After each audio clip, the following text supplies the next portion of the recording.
So, first thing going into this game, you run towards this brush. What are you planning?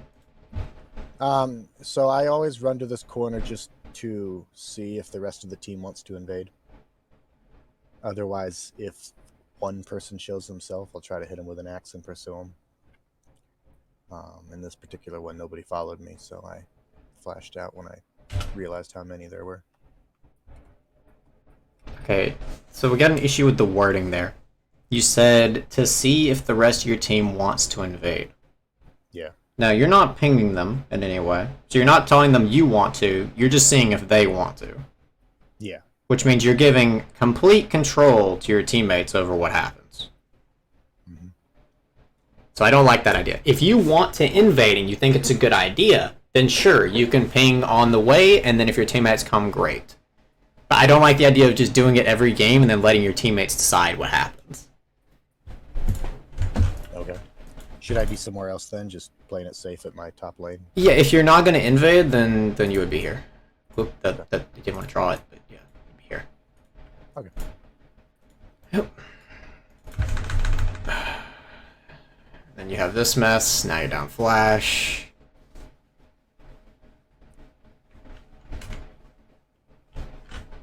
Okay. Alright. What is your plan going into this lane? So I'm still trying to learn how Yorick works. Usually I try to get a couple of Qs off and then all in. Hopefully I'm a little cautious here because Yorick has Ignite, but yeah, usually I want to like get a couple of Qs and all in, otherwise just kind of farm. Okay. So yeah, you are right that you're stronger than Yorick early, especially if you land Qs. Hold on 1 second, my dogs are going ham. So yeah, you are stronger than Yorick early. So your goal, unless he really missteps, is just slow push this wave, mainly last hitting, and then you can look for like a level 2 play. Let's see if you do that. Looks like you kind of are.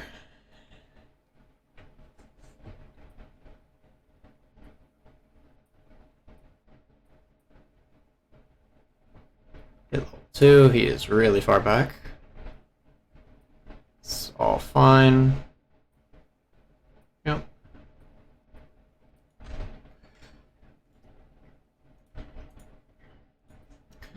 So around this time, you should be looking to ward. Because you had already cleared the second wave. Now, if you hadn't traded with him here, it'd been a little easier.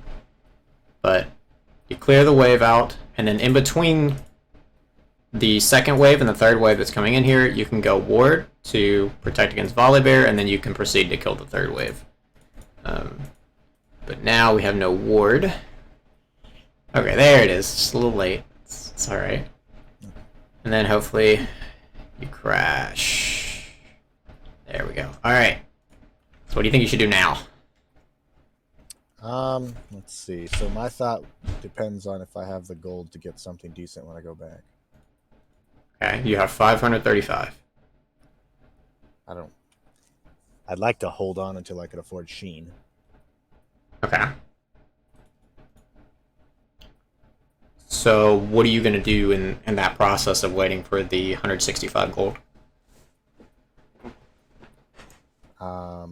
Well, if I have it warded, sometimes I stick around and just kind of throw Qs at minions and at Yorick.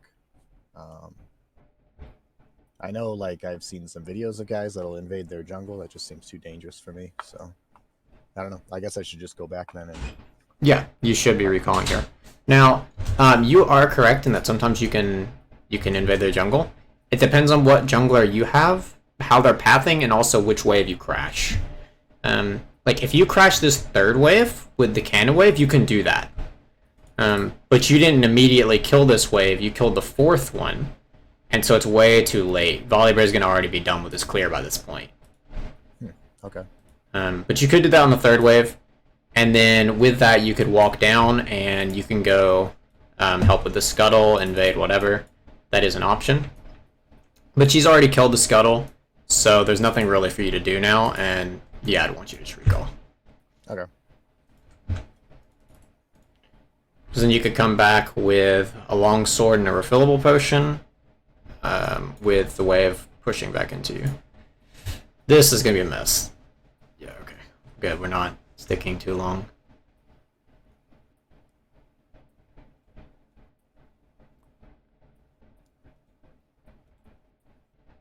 So the problem now is the wave is slow pushing into you, and you want to stay because obviously you want to collect the minions. So even though you have enough gold for Sheen, you can't recall on that amount. You're going to be here for far longer, and you're going to have limited mana. He has teleport, you don't, so you're going to be stuck here. He's going to come back with TP, and then it's going to be really bad.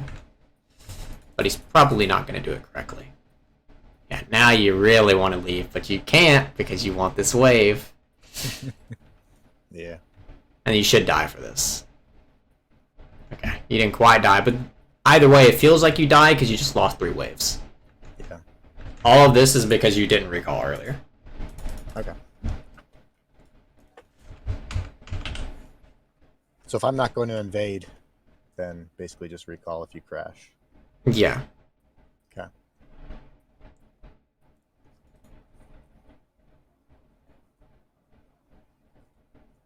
Because just think about it as the longer you put off buying items, the longer he gets to farm safer. And if you're picking Olaf, which is a really good early game champion, you need to be forcing your leads pretty much as soon as you can. Because you're on that timer until they get to late game, and then you just really start to fall off. So you've got to force them into bad positions. So if I go back when Yes. I can't afford Sheen, Yes. what should I buy with 500 and something gold? With the 535 you had, you can buy a longsword and refillable potion, which would be 500 total. Oh, refillable. Okay, Yes. I've never bought a refillable potion. Yes. So the reason refillable is good is because obviously it gives you unlimited uses every time you, well, kind of, you have to recall, but it's actually I'll pull up the math. Let's see. Oh wait, someone's got it here. Yeah. So 100 HP, you use it twice, and so it's 200 HP for 150 gold. You can also sell it later to get the 60 back. When you're buying a bunch of health potions anyway that are only giving you 20 more and you don't get any gold back. Well, you get 20, but you're gonna use it, so Yeah. you're not gonna sell it. So you're getting minimal value by buying the health potions, and the refillable will just give you way more. Okay. I also don't like that you're buying Control Ward because that's going to push back your Mythic purchase. I think instead you should just focus on making sure you're warding at the right timings and paying attention to the map. You shouldn't need the Control Ward. Okay, so you slow push, you crash this wave. Great. You have 400 gold. Sometimes I stick around when it's like this. The thought in my head is there's so many minions that if he pokes me, the minions will do a ton of damage to him. So I don't know if I do that this game or not, but sometimes I stick around. It's only good to stick around if it's going to convert into a kill later. Okay. If you plan to dive him, then it's fine. But he is nowhere near the range to be dove. Because he's almost full HP. And he's got his ultimate. So you do not win it. Plus, you gotta be careful because if you throw an axe and then he traps you, you might get shot by the turret, and that's not good either. Yeah. That's not fun. Burn your ghost. So yeah, as I was saying, so instead of doing this, where it's very unlikely it's going to turn into a kill, what I would rather you do is go either into Volibear's jungle or Boveth's Krugs. You can go into Volibear's jungle because he shows on the map as you're pushing this wave and dies. So you know he can't stop you. And then you can just go either through here, or you can go through here, doesn't really matter, but just go and take a camp and leave. Okay. Now, and that Gromp is up. Now it's going to be pretty awkward. Yep. Turns into a death. Run back to lane. Oh boy. Did you just flash into the wall? Okay. Yeah. Yeah, pretty much. Yeah.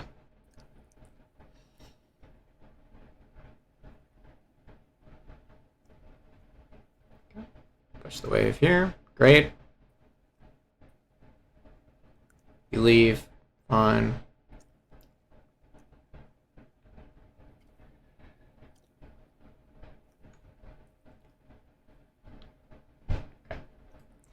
So we got a few issues. One is if I go back, it's warding.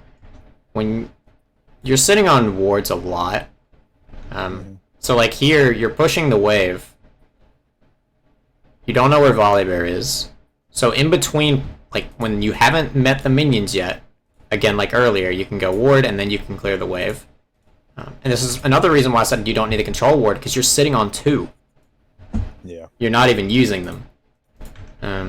Not using the control ward either, so it's really not doing you any good. Then Volibear shows up. You recall, you come back. You still don't know where Volibear is. He could still be topside. And you fight him when turret's low, so yeah. Come back. This is good though.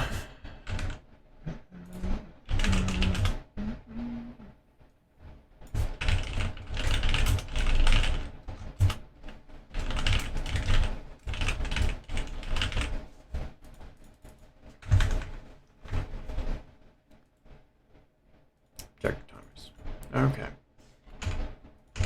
So, the easiest way to win games is to just make sure that you consistently are getting the major objectives, whether that's Drake, Herald, whatever. So that should be your goal past like 10-15 minutes as you're just trying to get those Drakes. So, Drake spawns in 45 seconds. You are clearing this wave. You now have to make the decision of, do you clear this wave and run to dragon, or do you keep pushing? I would rather you run to dragon, but this isn't terrible.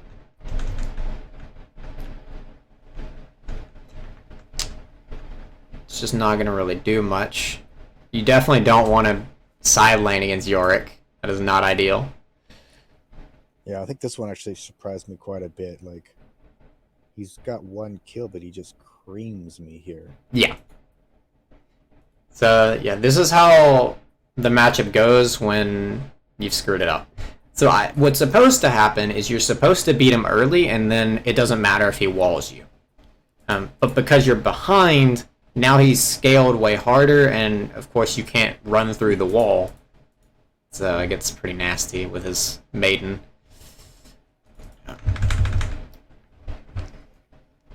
So you really want to avoid fighting him whenever possible in the side lane, especially if you're behind. You just want to shove out waves, head to dragon shortly before it spawns, and then while he's dealing with the wave, you can win that fight. Let's see. Where are we going now? Okay, so this is random, because there's no indication that running mid does anything for you. Do you happen to remember why you ran here? I mean, just looking at the map, I don't see anything that's valuable to do. Yeah. The top lane is pushing out into dangerous territory. I don't know where I should be right now. What you could do, if you're really scared about pushing the top wave, which I think you're fine to do this wave, but let's say you're really scared of it, that's fine. Then you could just do the Raptors, and then run back top. But going mid here, all this does is make it to where you three are splitting golden XP, without any actual benefit, because there's no Drake to fight over. But you run back top. Push this out, take Krugs, this part's good. And then you need to leave after this way. Actually, wait, no, York showed mid, this is fine. Good. Join the fight.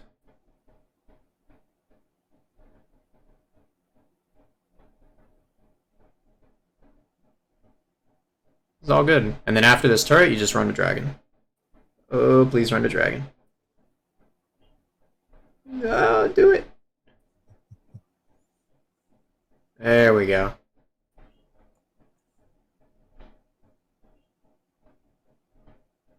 Okay.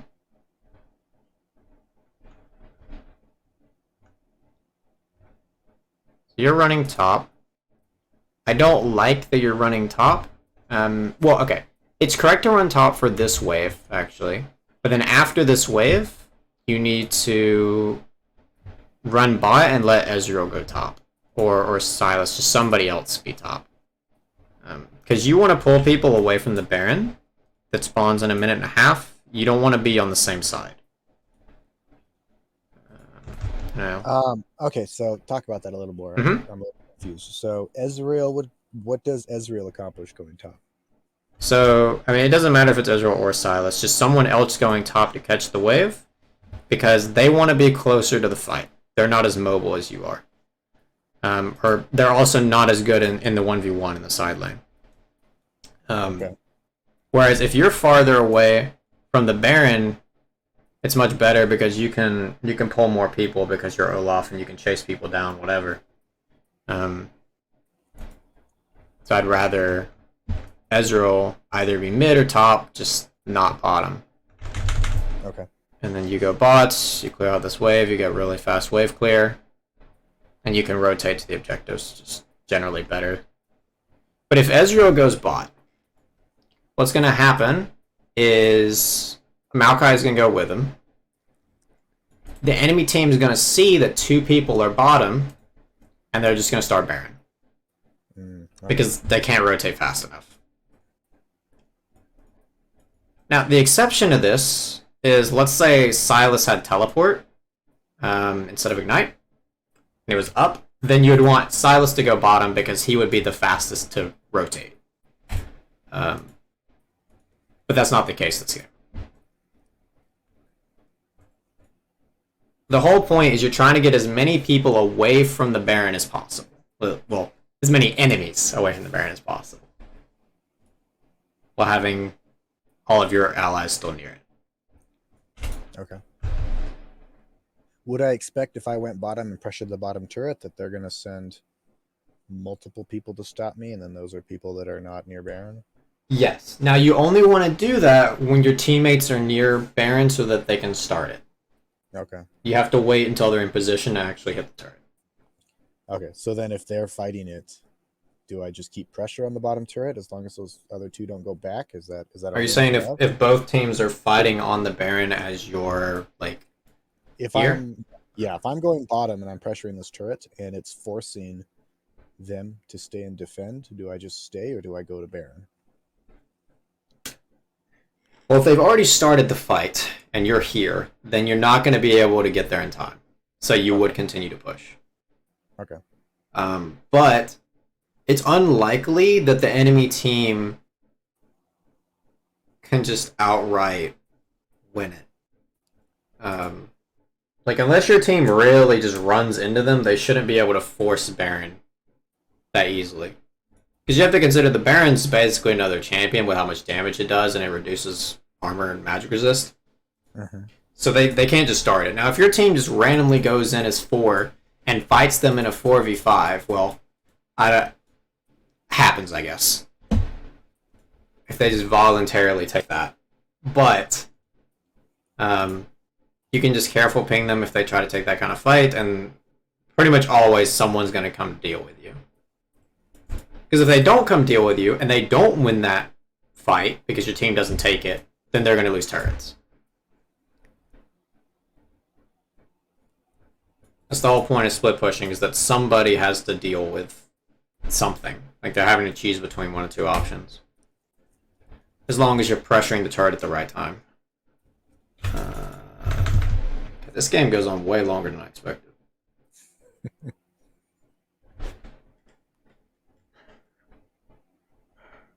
Okay.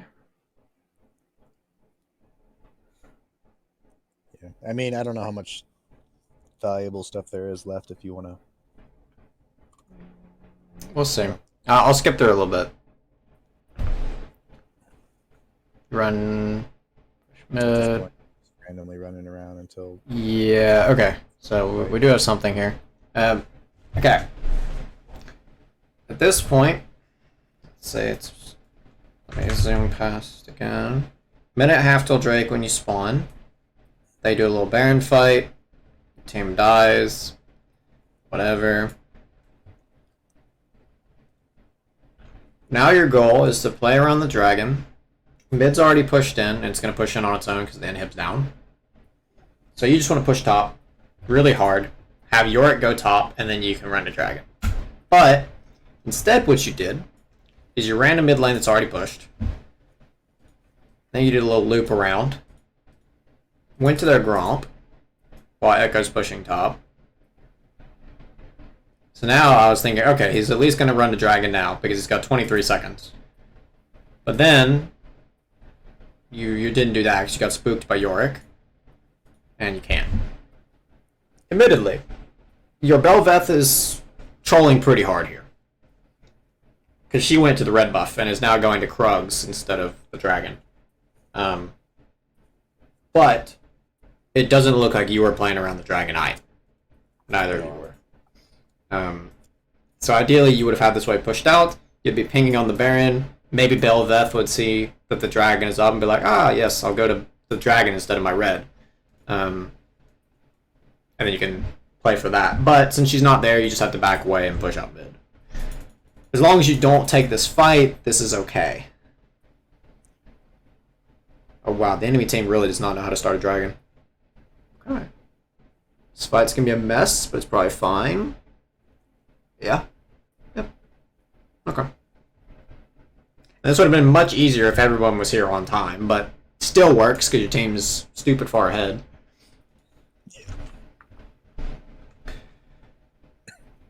Your team could have just ended here. This moderately tilts me. I see this all the time, even in my own games, where people are like, we gotta get the dragon, when they could literally just kill the Nexus, but no, I can't do that. No. Gotta get the dragon. But yeah, okay. So, since this one was quick, I can look through another game if you still have time. Sure. It's up to you. Okay. Because from what I understand, he has a weak early game, but scales really good.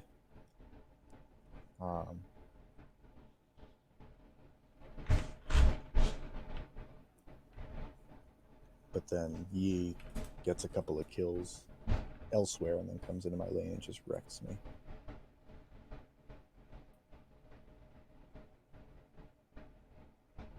Okay, good, you chunk him. Wonderful. And now you're gonna hit level 2.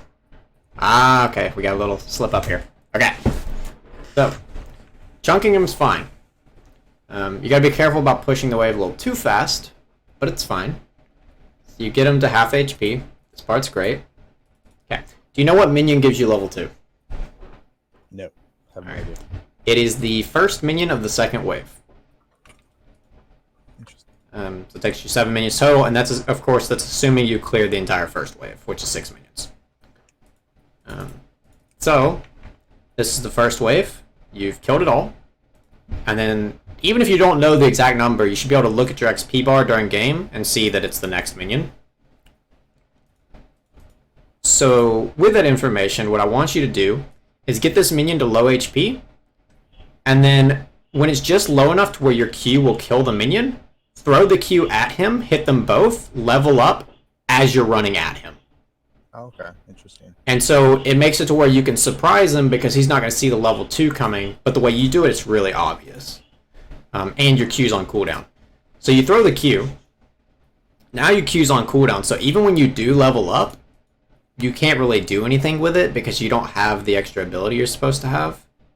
Eventually you get it. Yeah, here. But now your Q's down. You can't do anything. So yeah. Your trades need to be planned around when you're going to level up or when the opponent's going to level up. And then it would be much easier. Okay, now you ward. This is cool. Great. Crash the wave. Eventually.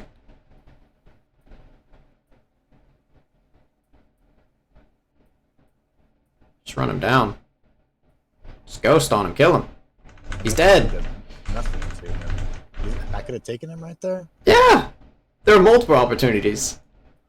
Like, okay. So right here. Right here, he's got way more health than me. Doesn't matter, you're Olaf. Really? Yeah. Yeah. Nasus is very weak early. You can just run him over.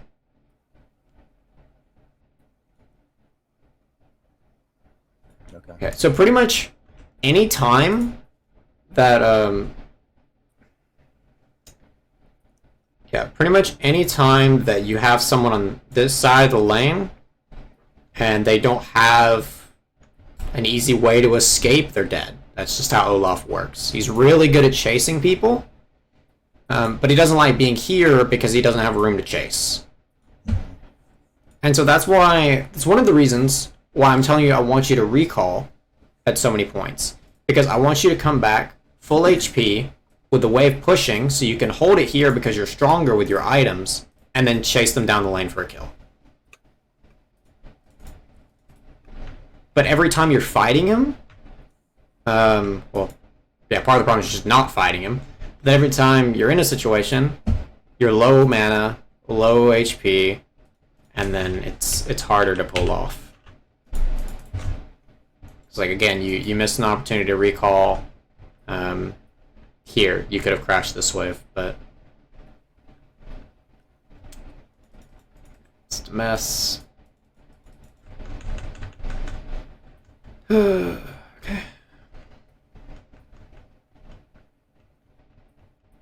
Push the wave. Yeah, you see how hard you win this fight? He's full HP. You don't care. Yeah. Your HP barely moved. Because your early game Olaf with lifesteal, it's really hard to beat you. And you gotta think, like... What was that? Yeah, so this is where I start to get tilted. It's like just the mechanics that he has. Like there's no escape, there's no... I'll look. Let's see. Does he never chase when there's a Yi?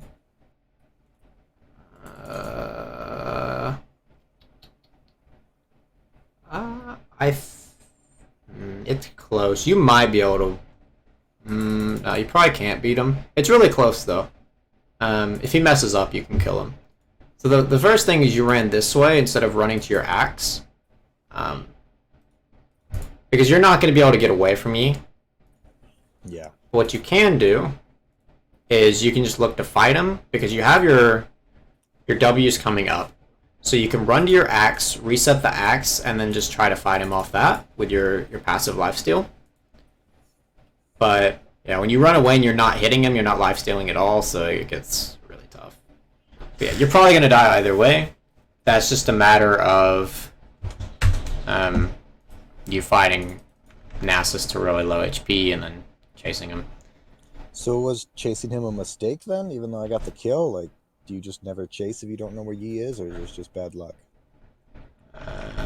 So it's like at this point, going even with him is okay. It's bad because Nasus gains more value in going even. Mm-hmm. But also none of this would have happened if you recalled earlier. But once you were in the position you were in, then it's not as bad. But it's still pretty bad. Because Nasus loves going 1-for-1 here. Because if you get gold, he gets gold. Or I guess Yi in this case gets gold, and that's perfectly fine. Because you're going to get outscaled. And then Nasus can look to farm up. The only time the 1-for-1s are worth for you is if you can kill the opponent under turret, and then they miss a giant wave. Okay. And assuming that like, there's no one to collect it. Like if you died a turret or something like that. But even then, you shouldn't have to most of the time. That's just a rare case.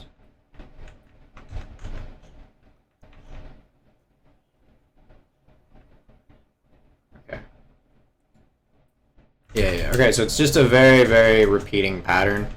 I went way too far back. Every single time that you get into lane, you just immediately start pushing the wave. Where is it? Come back in. This wave, which way does it push right now? Pushes towards me. Yeah. So, you're in no rush. He's killing your minions. It's going to push into you. The wave gets right here, and then you kill him. But you're not at all in this game playing around what I was telling you earlier of Olaf's strong suit, having the wave right here. Mm-hmm. Because when the wave's here, Nasus has to be right here to farm, and you just run him down. But that never happens. It's just always here where you're fighting. He's always under turret. So would I just kind of chill in the back and just let it push? Yeah, you just let it push. You can last it if you want. But you just allow the wave to continue to push into you until it's here, and then you fight him when he goes for a last hit. He should not be allowed to have XP.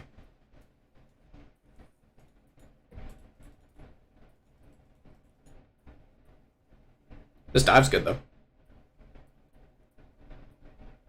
Yeah. Overstay a little bit, but still. Dive in theory is good.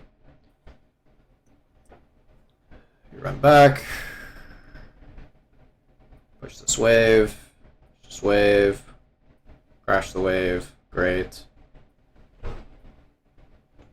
And then, yeah, so here's another issue with you throwing axes at people. So I talked about it earlier with Yorick. Talking about it now. You're not going to be able to dive this dude. He's full HP. Mm-hmm. Every time you throw a Q and it hits his minions, it's going to continue to keep the wave right here instead of letting it bounce back into you. So you're never going to get that ideal scenario every time you do this.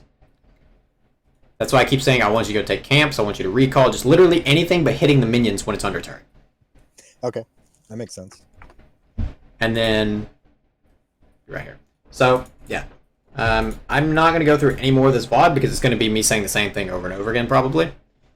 Just focus on when you're recalling and, like, getting the wave here. I have some other notes for you, but those are, like, the main two. It's just getting the wave on your side and focusing on when you need to recall, especially after crashing a big wave. So yeah, let me put that on here. Recall timings. Getting the wave on your side and starting from it. Reporting to campsite crashing. Kind of the same thing. Okay. So what is that camp called that is above the red buff? This one? Yeah.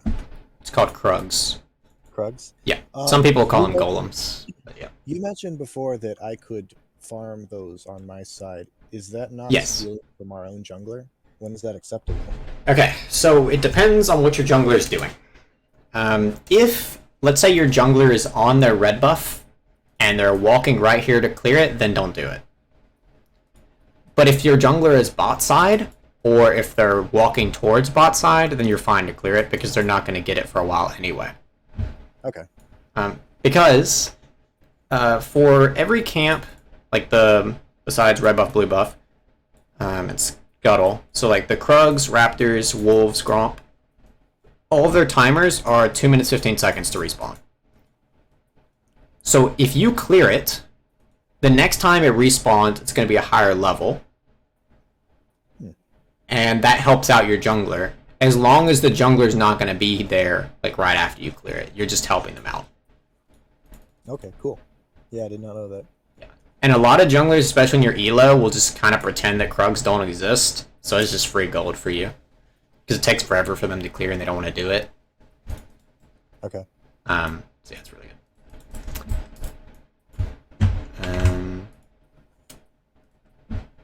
But yeah, so the recall timings, talked about that. Talked about getting the wave on your side a million times. The warding, that's just whenever you will be pushing up / need it. So yeah, if you ever plan to be fighting Nasus on his side or just looking for a big fight, or if you don't know where the enemy jungler is, that's a great time to ward. If you know where the jungler is and that he can't be there, then you don't need to ward. Taking camps after crashing, just discuss that. Drake spawn, this is just making sure that you're getting waves under the turrets when you want to get run to Drake. And then this is kind of a similar thing of just making sure that if it's Baron you're playing around your bot, if it's Drake you're playing around your top.